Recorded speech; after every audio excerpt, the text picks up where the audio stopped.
Stephen, thank you so much. Folks, we'll get to your neighborhood news in just a bit. But first, President Donald Trump delivered the longest State of the Union on record Tuesday night. Speaking for 1 hour and 48 minutes, Trump called his first year back in office a turnaround for the ages. He pointed to immigration enforcement, economic gains, and expanded tariffs as signs of progress. The speech drew frequent applause from Republicans. Some Democratic lawmakers shouted objections, though, during sections on immigration and government fraud.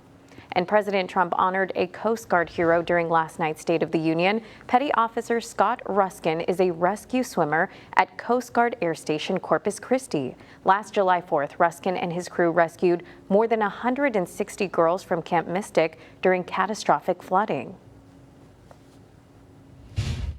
It was Scott's first ever rescue mission, a young guy, but very brave, very top, always top in his class, and he lifted not just Billy Kate, but 164 others to safety. Petty Officer Ruskin served as the helicopter swimmer on the ground. He enlisted in the U.S. Coast Guard in 2021. The Camp Mystic flooding was his first rescue mission.